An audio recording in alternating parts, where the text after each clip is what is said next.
反正这是一个我们反正是对。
זה המשרד שלך עכשיו?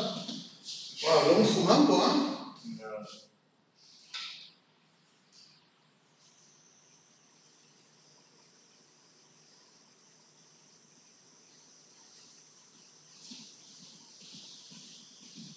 מה נשמע? לא נתקעתם על הרכבת היום? לא, למה, מה קרה? היה ברדיו שיש בעיה עם הרכבת וזה... היום? לא. אז סתם אותי מעניין, פייק ניוז. לא יודע, אני לא כמעט... פעם אחת היה לי בעיה. בכל הפעמים שאני נוסע, פעם אחת היה לי בעיה.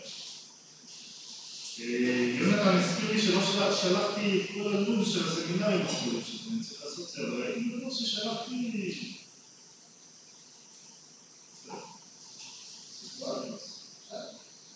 לא, אבל שלחתי על הזה של... גם של נדב, גם של נתן. כן, אלה שלחת. אבל לא יודעים שלחת לכולם. לכולם שלחתי בטוח, בדקתי את זה עכשיו, על הזה של נתן. לכולם פה, לא לכולם בכל הקהילה. לכולם? אוקיי, סתם אומר, אני לא יודע.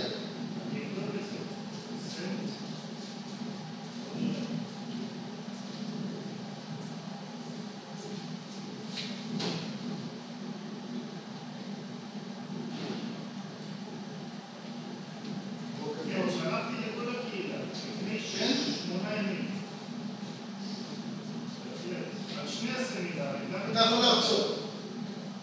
על מה? על הדראות בוועדת ציבורית. אני יכול גם להרצות, אבל לא על מה שהוא עושה. על הנגד הרצות. רגע, המרצה לא פה. שזה הכי מוזר. המרצה לא פה, זה נכון. אין להם קהל. איפה הוא? אני לא יודע, אני קראתי לו אימא. הוא לא קם? אני מקווה שכן. אני חושב שאתה לא מוצא.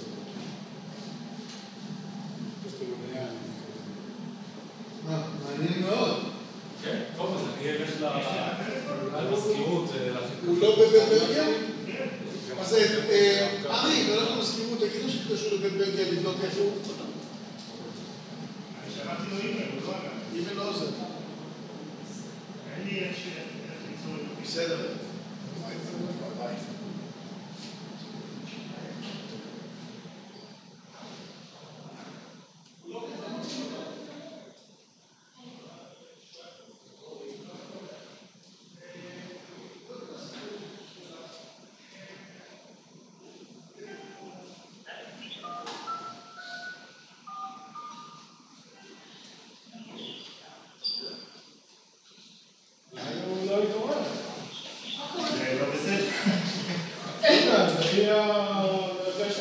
מה זה ההשכמות?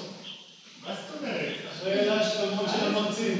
לפני 20 דקות כבר שלחתי לו אימא, תראה שהוא לא פה. הוא לא ענה? בינתיים לא, אבל מה עשיתם אתמול בערב בארוחת ערב? הלכתם לחגוג? לא, היום הלכנו לארוחת ערב. אולי הלך לחגוג עצמאית איפשהו.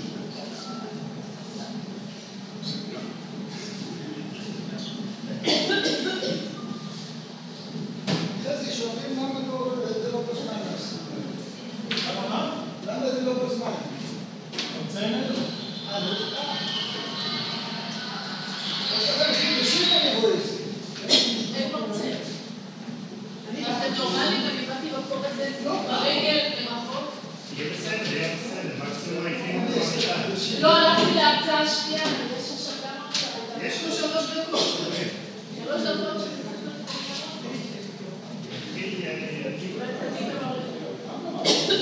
רגע, פה גם אני רוצה. כן, אולי תתייס. אולי הוא יודע. מה שלום לך? איזה כוח, מה זה? לא יודעת, אני לא מצטט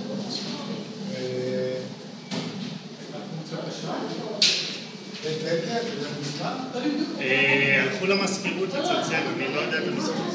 אני שלחתי לו אימא. אני חשבתי שיש לכם חידושים.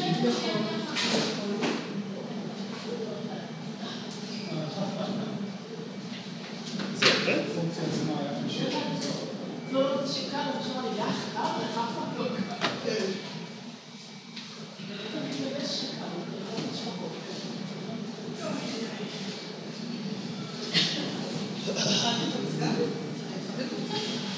כן. הדלקנו.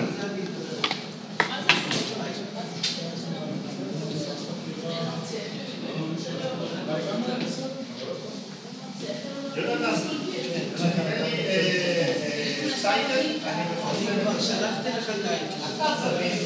לא, אבל אני כבר שלחתי לך אותו לפני חודש. שכחת. אתה צעיר, אתה לא אמור לשכוח. אצלנו זה כבר, אתה יודע...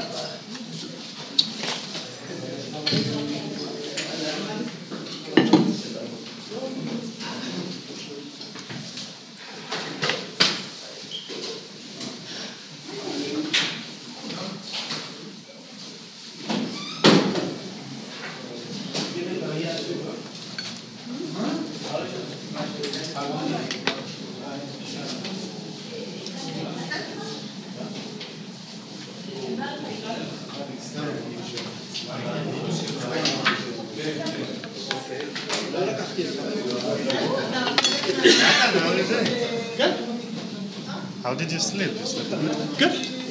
Are you ready? Yeah, I think so. Okay. Let's see how it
everybody.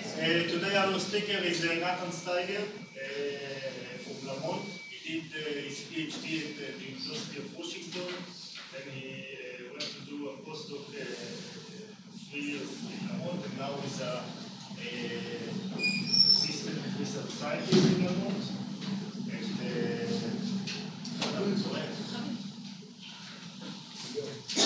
Great, thank you. All right, so today I'm going to be talking about mega droughts in the American Southwest. So this is a particularly important topic in the Southwest because they like to do things like this.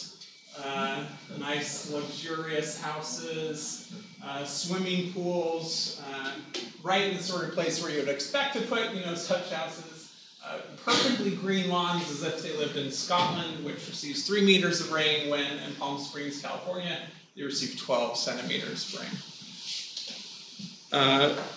Something that's less obviously bad, this is in Arizona, also in the Southwest. but it is actually probably much worse. This is cattle that they're raising, and they're feeding the cattle based on what they're growing in these fields. At the center of these fields is a well that goes down into the ground, several hundred meters. In some cases, they have to keep going deeper and deeper. And they're basically using fossil water. They use some river water as well. But within 20 years, I wouldn't be surprised if they completely deplete the water that they have. This is from the last glacial period that they're mining their water from. Supporting cows, which are very hungry and very water-intensive animals to grow. So in the American Southwest, water is particularly important, and it's not being used very wisely. There are very few regulations about how people use water. Water is heavily subsidized by the government, so nobody pays the true price of water.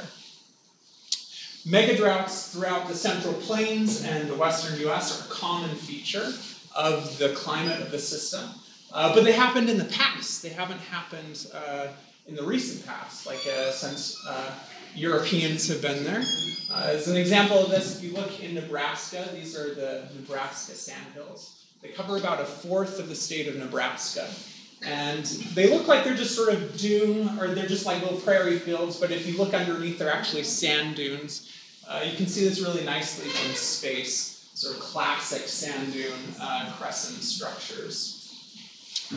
So these sand dunes have been active throughout the Holocene and were last active during the medieval period, during a megadrought in the Central Plains. So they're a pervasive feature of the American West. And when we think about water resources of the American West, we really have to talk about the Colorado River. So what I'm showing here is the Colorado River running through the Grand Canyon. Really beautiful image of that. And the Colorado River actually starts here. So this is the hydrologic basin of the Colorado River, along with all of its tributaries. So Colorado River starts over here, and it kind of meanders across the southern part of Utah, and then up through, this is where the Grand Canyon is. It goes up through northern Arizona, then to nearby Vegas, and then forms the border of Arizona and California before it reaches down out to the sea. And so the Colorado River is incredibly important for the American Southwest because it is the dominant source of water for about 6 million acres of farmland, which works out to about 24,000 square kilometers, which works out to being larger than the entire state of Israel, where they are using this water to provide agriculture. It is also the water source for about 40 million people. So if you look at all of the major population centers of the American West, so in this figure, they're highlighted in red. So maybe we start in the north with Cheyenne, Wyoming. There aren't many people in Wyoming, maybe about 600,000, but they're kind of centered around Cheyenne. They get water from the Colorado. All the major cities in Colorado also get water from the Colorado River. They pipe it over the mountains. Salt Lake City, the populated area of New Mexico, the population corridor there, Phoenix, Tucson, Vegas, Los Angeles, San Diego, they all receive water from the Colorado River. So again, this works out to about 40 million people. Almost all of the produce, the winter produce in the US is grown here in the Imperial Valley of California, totally dependent on the Colorado River. So if you eat a fresh salad in the middle of winter in the United States, it's grown in the Imperial Valley of California. And particularly important also is the Colorado River is the foundation of Western water law. So in 1922, the kind of cornerstone of Western water law was the Colorado River Compact. And what they did is they apportioned out the Colorado River to the various states of the American West based on data that they took for about 20 years. So they took data for about this range, and this is a hydroclimate reconstruction just done a few years ago, or a stream rather, or a river reconstruction, river flow reconstruction. And they took a measurement there, and so then they said, okay, the mean flow of the Colorado River is this, and it doesn't actually vary too much. We have a pretty steady source of water. But as you can see, that was a pretty awful mistake of data. And so actually how the law is construed the states don't get a percentage of the Colorado River, they get an amount of water. So because they said, well, this is a pretty reliable source, we have 20 years of data, and we can just apportion it out equally among the states. Well, not quite equally, California gets the most, but roughly equally. And they just apportion it out in terms of the amount. But this was, from a paleoclimatological standpoint, an enormous mistake. But that's still the foundation for 100 years of water law in the American West. So this is a region that can be particularly vulnerable to drought. Just kind of the last image here, this is the end of the Colorado River, where it should meet the sea, but of course it dries out long before it gets to the ocean, because they've used up every last drop of the Colorado River. So we think about droughts in the American West. One really peculiar feature is that the really severe ones, so we're in a relatively wet state, as it is right now in the American West, speaking relative to the paleoclimate. If we look at the North American Drought Atlas, and I'm showing PDSI, which is Palmer Drought Severity Index. I'm showing it for California, Nevada, the American Southwest, and Central Plains regions. And what you notice is negative values of PDSI or drought, positive is wet conditions, fluvial conditions. And so what we see is that prior to about 1600, there are these really big, severe droughts in the American West. Those are the mega droughts. And we haven't experienced What is this based on? This is based on tree rings. So I'll be talking a little bit more about the American Drought Atlas later on. And in fact, I'll be doing something that's similar to the American Drought Atlas, but giving you a lot more information. So the American Drought Atlas gives hydroclimate information. They reconstruct PDSI over North America using tree rings, a network of tree rings. And I'll be doing that plus a lot more. So scientifically, the big question is, why did they happen? And why did they happen during the medieval period? And so that's what I'll be looking at today. So when you think about the things that have been proposed as the causes of megadroughts, these are really what causes drought in the American West, because nobody's been able to really test what causes megadroughts. So if you just look at over the instrumental period, people have proposed that maybe there could be a mean state shift in La Nina. Some people, in thinking about how it might apply to megadroughts, have said maybe this is a forced response. So maybe you can force La Nina to be in this or ENSO to be in a permanent La Nina-like state. Some people say, well, maybe La Nina acting in concert with an Atlantic, a warm Atlantic Ocean could work. Exogenous forcing in terms of forcing La Nina, but then maybe also acting alone. There are land surface feedbacks that might just amplify droughts, and so the idea would be that you could have a bad drought, but then maybe it gets amplified by feedbacks. There's also stochastic latitude variability. It's hard to see though. I don't know if we want to pause, but the window's closed already. Sounds like it is. But it's hard to see how random synoptic variability could cause a whole bunch of megadroughts. So in terms of, people have looked at this in climate models, and you can get random synoptic variability to cause one megadrought, but to get them all in a row and to have them sort of cluster during a several hundred-year period is really hard, basically impossible to explain. Just one important, a megadrought is a drought that lasts for several years. Yeah. The amplitude of the index wasn't that different, just a cluster.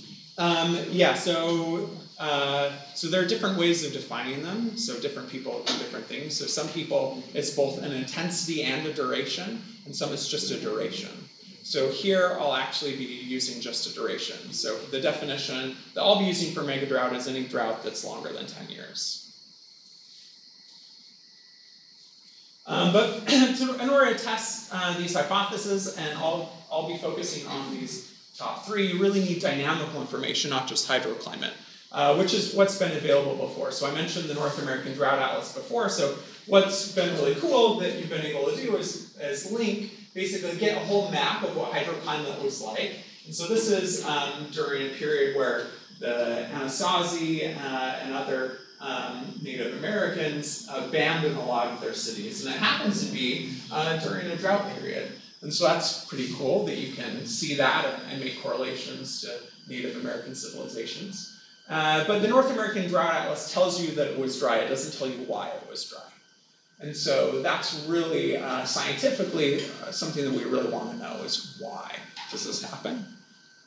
And that's where something called data assimilation comes in, which is my area of expertise. So the idea of data assimilation is the following, that you want to combine climate models with paleoclimate proxies, because then you can get the dynamical information from the climate models, and not just the hydroclimate information from the proxies. So if we think about it, what I'm going to show here is we're going to do data assimilation for 3 years, T1, T2, T3, and we're just going to look at it at a single box. So imagine that we have temperature at a particular, just a single grid box. And data assimilation, at least the data assimilation method that I use, is probabilistic. So you have an initial guess, you have an ensemble guess, and this is called a background, or if you use Bayesian lingo, then it's called a prior. And so basically you just have an initial guess, you have a range, and this comes out of the climate model. And so you say, okay, my climate model says, you have multiple climate models, and you can say, okay, they give a range of temperature that it could be for this year. And then we also have proxies, which I'm going to represent with this variable y. And say the proxies say, well, it should be maybe a little bit cold over here, but there's some spread, there's some uncertainty in the proxies. And so the equation of data assimilation tells you how you can combine these two information to get a new estimate of what paleoclimate, what the climate would be like in this given year, given your initial guess and your proxies and the uncertainty in both. So I'll kind of briefly walk through the equation here. So we have here, this HXB is what we call a proxy system model in the paleo world. It's basically taking your model variables and turning them into proxy quantities. Those would be like growing trees in your model. Or you can do that mechanistically, you can do it statistically. There are different ways of doing that. There's a weighting factor. This is called the Kalman game. And basically what it has is the covariance information plus the uncertainty information. So covariance information tells you how different points on the globe are related. And then the uncertainty information is also contained within K, as I said. And so when you compute this equation, this is a matrix equation, then you get a new estimate of what the state should be. So again, schematically here, we perform data assimilation, we compute that equation, we get a new probabilistic estimate of what climate would be like for that particular year. And then in a different scenario, say in another year, the proxies are, there's less agreement about what the temperature should be, and that gets reflected in the data assimilation as well. So it's going to be more spread. If we then do another year where maybe there's a lot more agreement about what the proxies say, then there's going to be a lot more agreement in the reconstruction. So the error bars are going to be much lower. So that's the basic idea. And then I'll walk through just a simple example to see how this works spatially. So, but we can't look at a whole ensemble spatially, so we'll just look at the mean. So you can imagine we have our initial guess, it has some mean. And if we assimilate one proxy, then we get a new ensemble and we get a new mean. And so what I'll be showing is the spatial change in the ensemble mean in the next figures. So this is what happens when we assimilate a single proxy here in this green square. So it only had a small effect, maybe making some temperature here warm, some cold. And we're going to walk through assimilating more proxies. So this particular proxy in Asia had a much bigger influence. So I'm going to represent that with a filled-in gray square. The previously assimilated proxies I'm going to represent with an empty square. So the idea is that as you assimilate proxies, you're adding more and more information. So this has a little animation, and it'll show how each of them sort of pound out what the best estimate of the climate should be for that particular year. This is a volcanic eruption year that I happen to reconstruct so I could get like a really big change. So you'll see it get like colder and colder. So in practice, when I actually do this, I assimilate all the proxies at once, but this is an illustrative example to show how each proxy has information that it can share with the reconstruction. Any questions about the data assimilation process before I continue on? How do you choose K? It's done, it's not, I mean, it's chosen insofar as you choose your model, but then the model gives you the covariance information. But then K also contains uncertainty information from the proxies, as well as the uncertainty in the model, which in this particular framework is determined by the spread of states that you have in your climate model. So if you have a big spread, then the uncertainty in the climate model is larger. Yeah. So it's not in the H, it's in the K. Yeah, but H is also really important too. So how you model the proxies can either, so I've spent actually a long time in several papers of like trying to figure out how do you do the best H. Because if you do a bad H, the reconstruction is noise. So you need a really good H too. So when you say you're calculating a matrix, yeah. So a matrix, spatial matrix of temperature? Space and time. Space and yeah. time. And it's for temperature? A whole bunch of variables. So let's go next. So what I did is produce something we call FIDA, Paleo-Hydrodynamics Data Assimilation Product. This was published in Scientific Data last year. And what we did is reconstructed both temperature, Palmer Drought Severity Index, another hydroclimate index called SPEI, the Standardized Precipitation Evapotranspiration Index, as well as dynamical variables, AMO, different Nino indices, as well as the ITCZ in different locations across the tropics.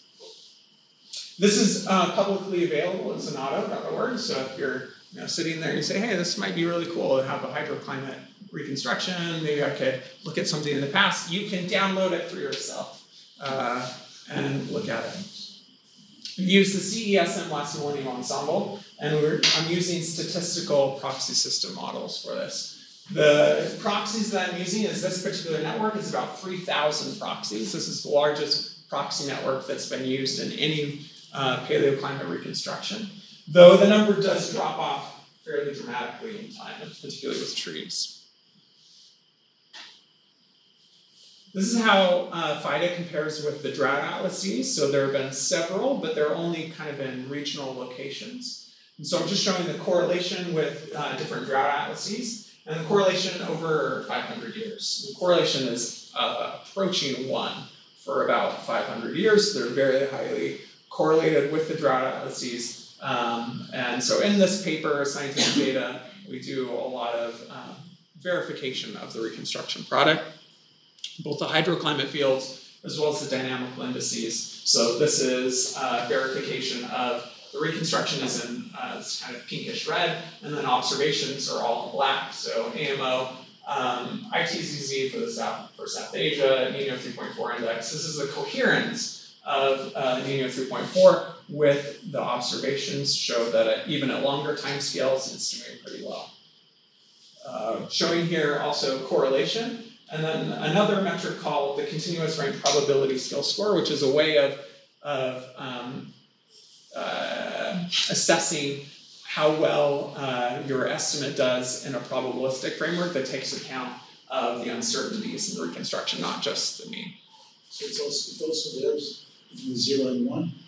No, it actually goes between negative infinity and 1. 0.33 is considered high. Yeah, 0.3 is pretty good. Yeah. Okay, how do I deal with radiative forcing? So I don't reconstruct radiative forcing, but I use a simple model. This is a simple model that was popularized by Isaac Held. And the basic idea is that you have a surface layer and a deep ocean. There's heat exchange between the two. There's also a time-varying forcing and also a heat loss to space. The forcing that I'll be including here in the model is volcanic eruptions, greenhouse gases, as well as solar variability. No circulation? Yeah. No circulation here? No ocean circulation? No. This is just to get a forcing estimate of what is the global forcing? Because basically, as you go back over the past 2,000 years, the forcing time series are really only reliable on like global scales, like hemispheric or global scales, especially something like volcanoes and greenhouse gases, of course, are well mixed. Yeah. Okay, so insofar as the radiative forcing model goes, so this is how the model compares as a global mean model. So this is how it compares with an observational product, Berkeley Earth. And we're doing pretty well just with our little energy balance model. And then this is how the model responds to different forcings. So for the reconstructions, or for the analyses here, I'm going to be using the all forcings, but I have also played around with using individual forcings, the impact of different forcings themselves. You can see that basically volcanoes is really dominant here, with a small impact of solar, and except for the contemporary period, greenhouse gas really doesn't matter. For the American Southwest, I'll be talking about this region. So this is the region that contains the Colorado River hydrological basin. I'll be looking at averages across this box. So it includes Wyoming, Utah, Nevada, California, Colorado, big parts of New Mexico, and all of Arizona. So when were there megadroughts in Nevada? So here I'll be using definition of megadrought of being any drought that's 10 years long. So negative PDSI anomaly that's 10 years or longer. And we want to also estimate when the droughts happened in a probabilistic framework. So for example, the North American Drought Atlas is not probabilistic. You only get one estimate.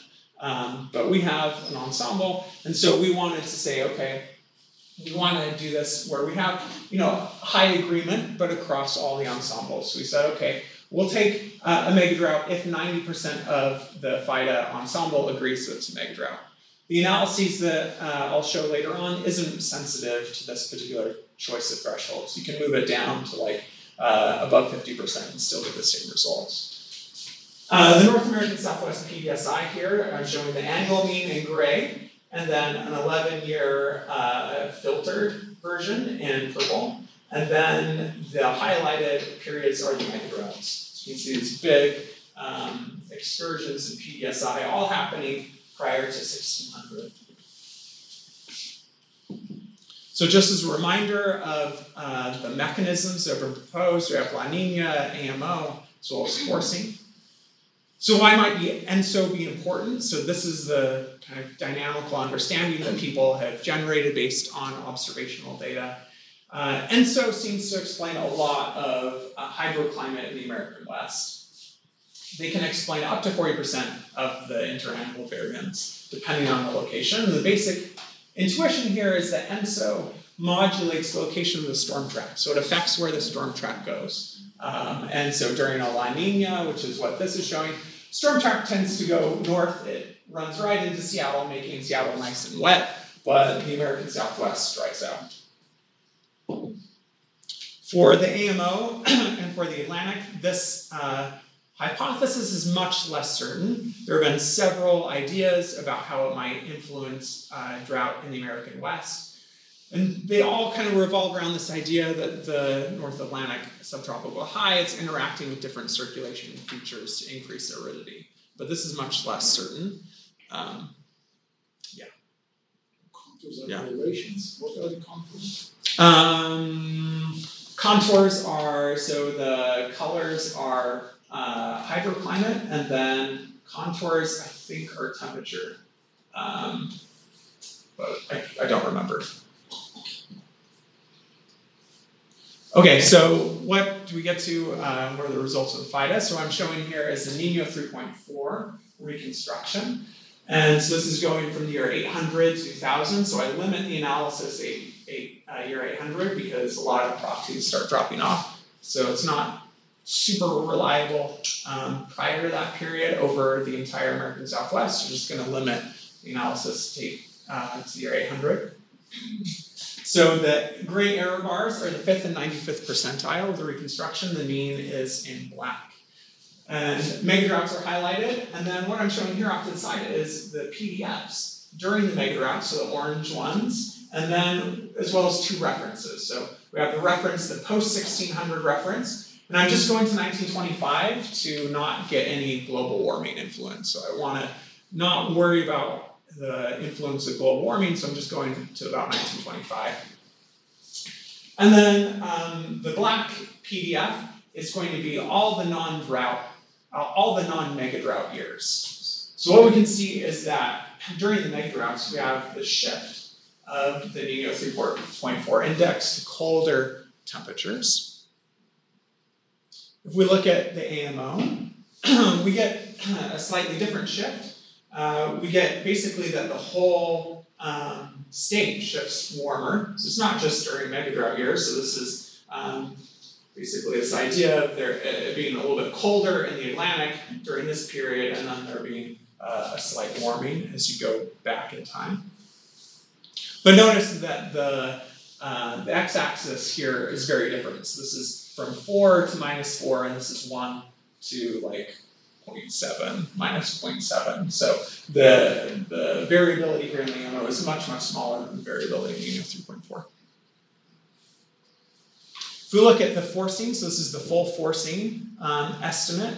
The PDFs are off to the right, but they're a little bit hard to see. So if you look at the percentile changes plotted off to the right, so this is how do the percentiles of the PDF change relative to this green reference. So the green reference is 0 because it's our reference. And so basically what we see is that during these megadroughts and also during the megadrought period, we have the shift to generally a positive radiative forcing. So we get these big negative excursions during these big volcanic eruption events. But other than those, there's this shift to the warmer or a positive radiative forcing. So if we look at this now in a regression framework to try to figure out, okay, what are the most important factors here? We looked at the following, so I did some bootstrap regression. So I basically said, okay, we have a short time series, a relatively short time series, because we're looking at on a decadal time scale. And so we're going to bootstrap sample our time series and also sample across the choice of averaging. So I did averaging at 9, 10, and 11 years, and then sampled the time series. And showing the adjusted R squared here, so adjusted for the number of predictors in the regression. So the dominant influence here is Nino 3.4, a pretty small influence from AMO and forcing. And then if you look at the combined influences, so this is Nino plus AMO, Nino plus forcing, etc. We get the slightly best model with all three of them, but it's pretty comparable with Nino 3.4.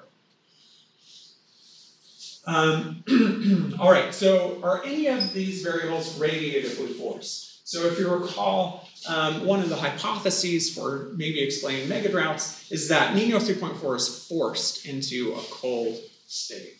And so I wanted to look at, can the forcing explain any of the variance of these particular indices? So on a decadal time scale, it doesn't explain ENSO at all. And it does a little bit AMO and local southwest temperature.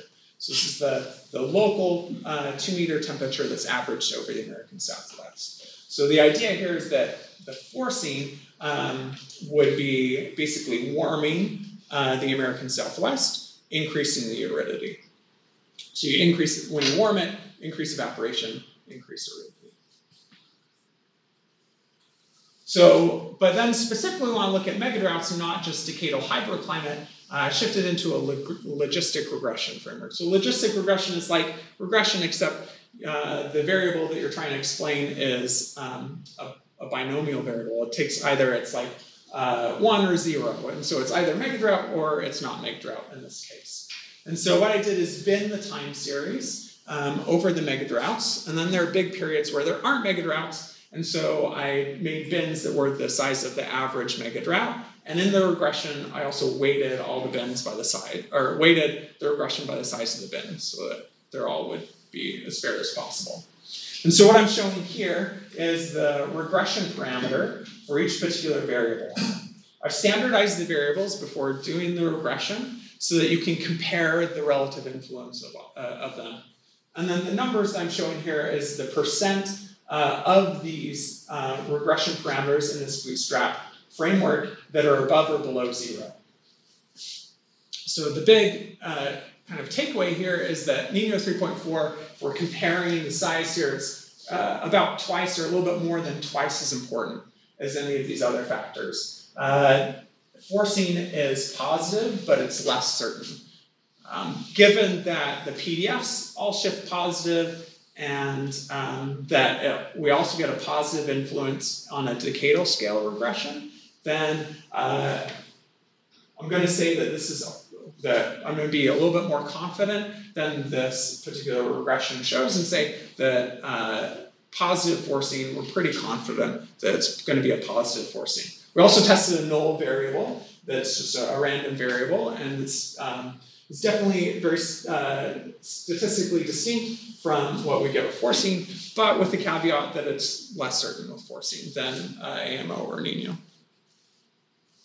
And then if we want to compare the models, what I did is use different information criteria to try to figure out, okay, what is the best model? And both of these information criteria have penalties for adding predictors. And so basically what we see is that the best model is one that has a negative 3.4, we have a positive AMO and a positive forcing, so it's this guy here on the end. This is our most likely best model. So this is within the bootstrap framework, I'm treating this all probabilistically.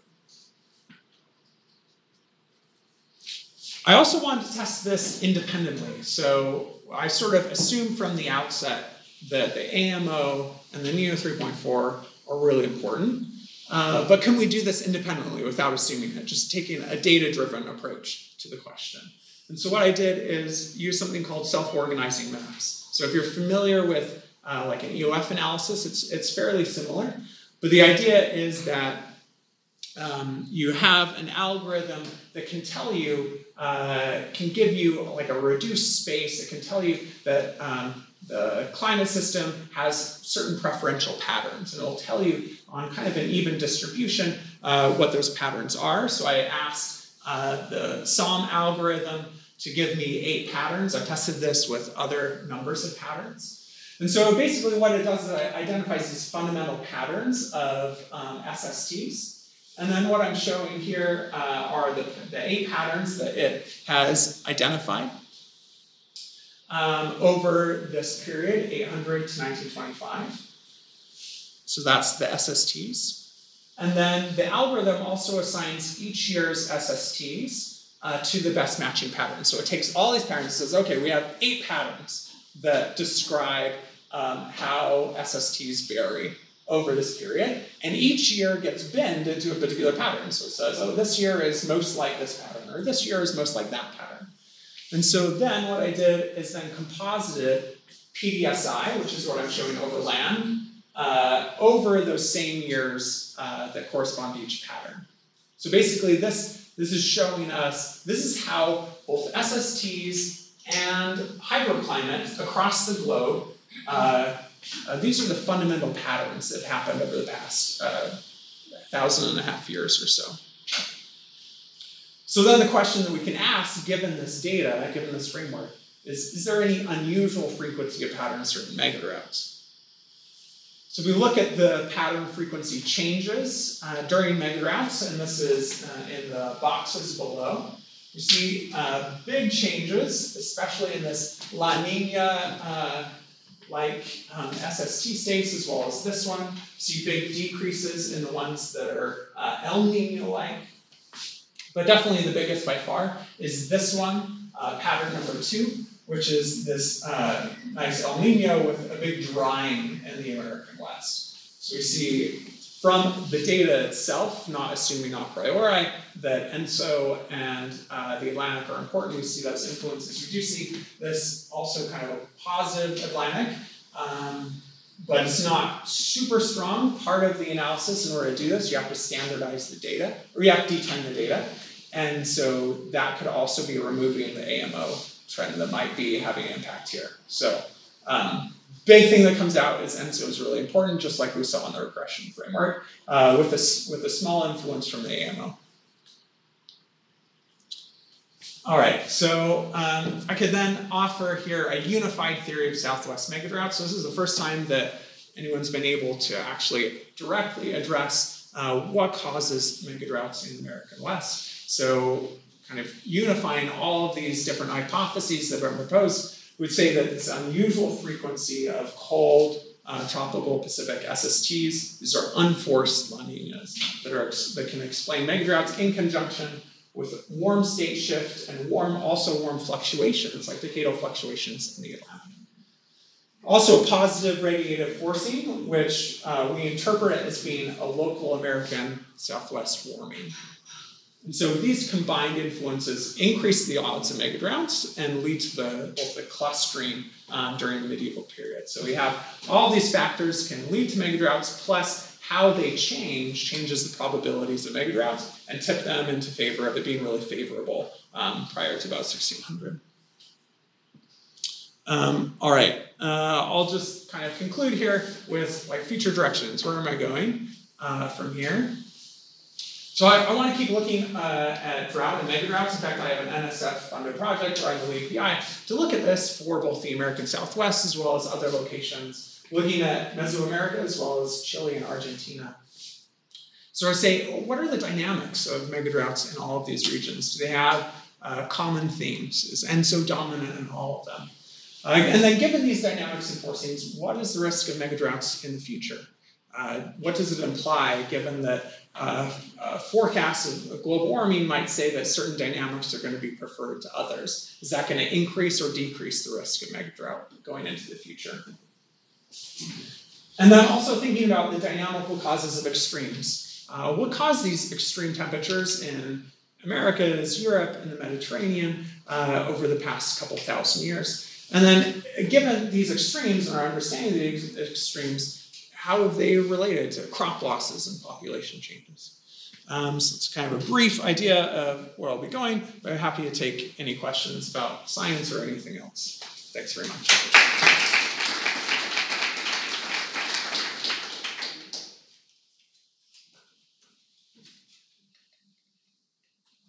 Given that La Niña lasts about order of 1 year, your mega droughts. It's a couple of years. 2 to 3 years. I mean, the power of ENSO is sits sort of like 2 to 5 years. Yeah, but anyway. it's frequency. The duration might be a little less than that. But Yeah. given that you are defining your definition of a mega drought is that it lasts 10 years. Yeah. Is it the intensity of the La Niña or maybe the frequency of the La Niña? It's both. So we get frequency information from like this guy here. So that one says we get an increased frequency.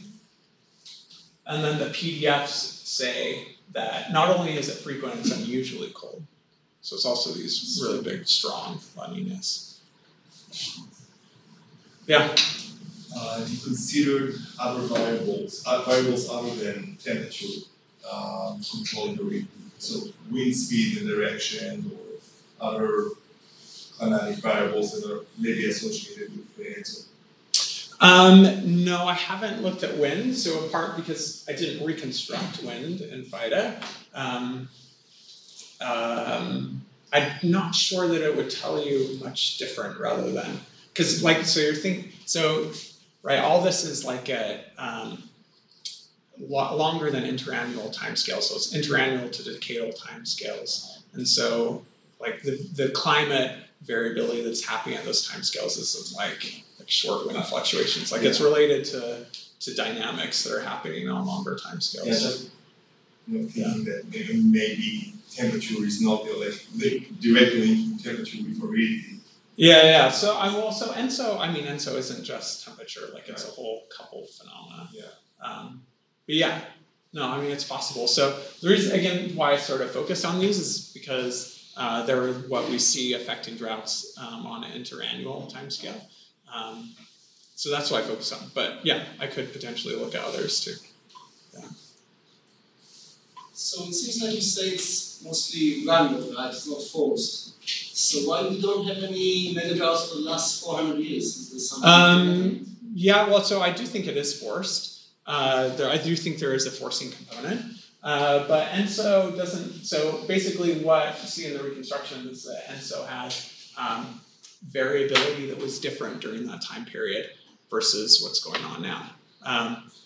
Why is ENSO doing that? Yeah, I can't say. It seems like it's random. It doesn't look like it's forced. Is there any sense of convergence when you add additional proxy records? Yeah, it does. Yeah. The more proxy records, the more it converges onto what you hope is the true state. So when you're doing data assimilation, it is possible to converge to like a totally wrong state, but that's usually because you've done something wrong when you're doing the data assimilation. Like you've had too much confidence. It usually happens when you have far too much confidence on either your model or the observations, then it'll just like go, or not necessarily, yeah, well, either one could be bad. Like you could have bad observations and too much confidence in them, it could just take it off to la la land. So you have to be really careful for them, yeah. I like what you did, but I have a basic question to ask. Yeah. If you live in the Southwest community, yeah.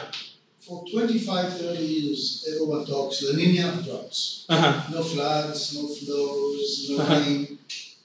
And so you identify the dynamic, but this fact is already there for 25 years. That La Nina is a cause. No rain, no floods, no flows during La Nina. It's already there. For that. So what in principle you actually change for those who are looking for the future?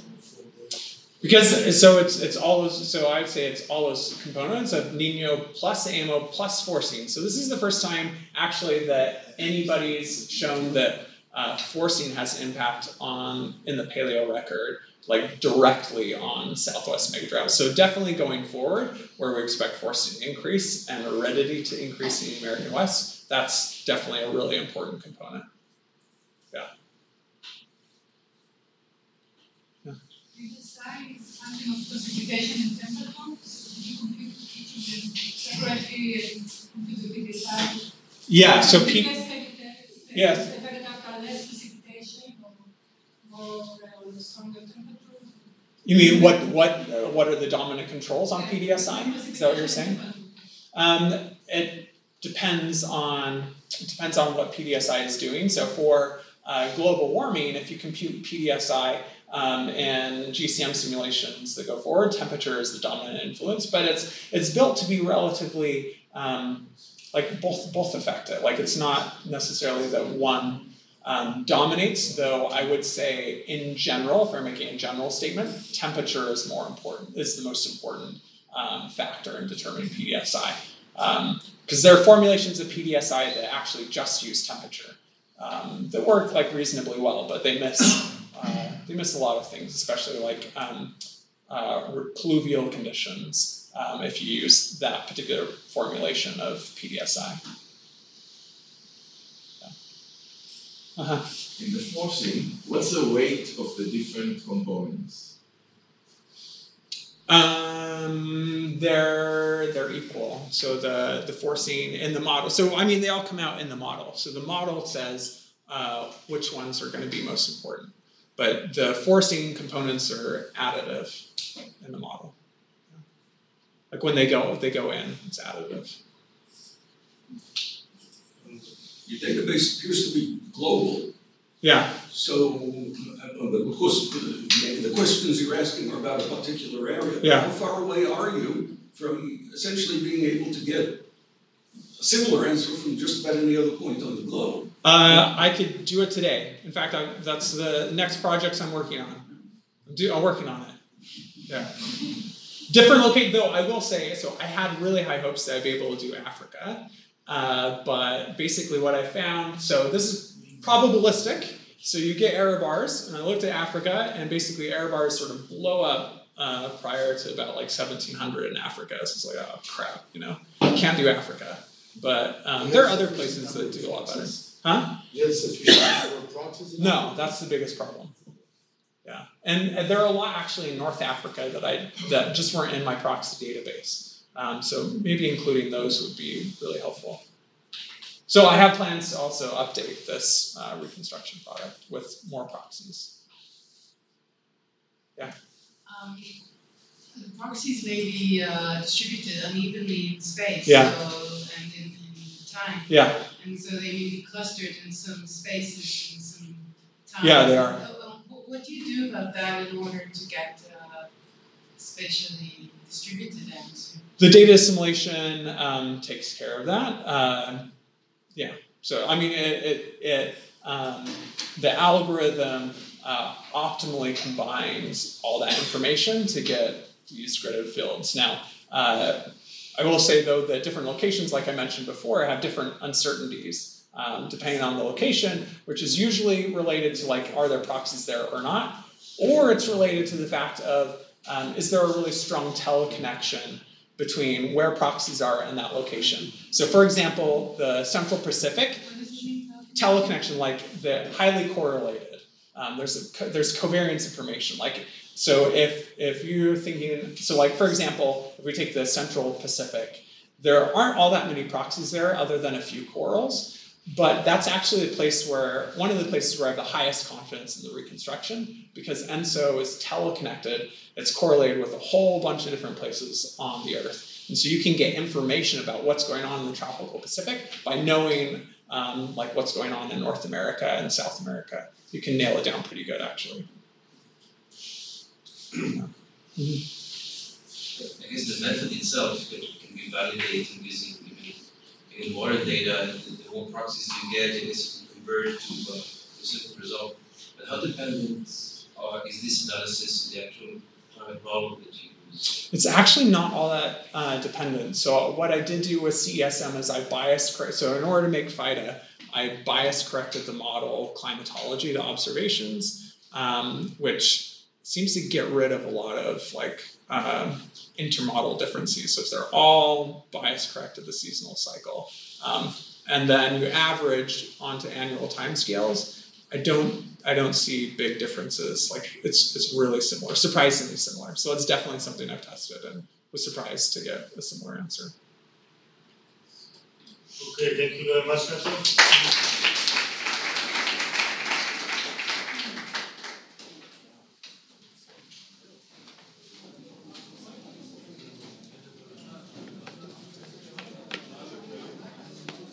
You have your schedule.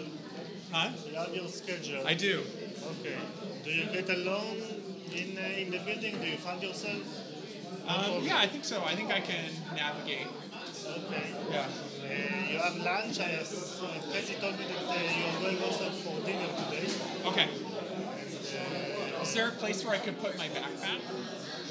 Yes. Take it up. When do you want to take it? Until when? Well, okay. So I guess I would need to take it to the airport after dinner, or I need to eventually get to the airport. I haven't yet worked out a way to get to the airport. So let me give you a solution. Put it in ask Fezi to put it in his office. Okay. If he takes you to dinner, then you are okay. Then you are fine. Maybe he can put it, I don't know, in his okay. car or something like this. I think this will be the best solution. Okay. And one more thing, Sandra is not here. Are you covered with refund, reimbursement for flights and? I haven't received any like reimbursement information. Did you ask Sandra? Not yet. I mean. Okay, so it might. Did you talk to her? Not. Email. Email. Okay, I'll talk to her also. You can email her also and CC me. Okay. And just. It might take some time because it's the Hebrew University. Sure. But It actually takes like 3 months at Lamont. It takes forever. This is why you need, well, no. At Lamont, yeah, no, it does. If you do Tiber. What is time? You didn't know? Did you do the advance every time? No, never. I always paid from my credit card and then I got. Yeah, and it would take like 2 months. Really, I don't remember. Maybe. Yeah. Okay. Anyway. Yeah. I figured. Yeah. So my question is really: is there like at present day a relationship, a clear relationship between temperature and aridity in the Southwest? Between temperature and aridity? Yeah, it's clear. Yeah, but so temperature is a component of PDSI, so like it affects. Yeah, there's a really strong connection. But then a lot of those temperature changes are also caused by ENSO. So basically, like you shift. So when you shift the storm track north, then not only do the storms go north, but then the high pressure builds in. So then it's not necessarily causality. That's what you're saying. It's a correlation. They both go together. Yeah. So it's both. You get less moisture and the temperature increases. Yeah, I had this idea of looking at. So you have it's called abalone shells, huge, on the Pacific coast, and they can grow for 40 years, and they have growing vines, and we can get temperature from altitude, get 30 seconds, and sounds that the Native Americans. No, I have heard about these. So like in Channel Islands, and those can be dated, and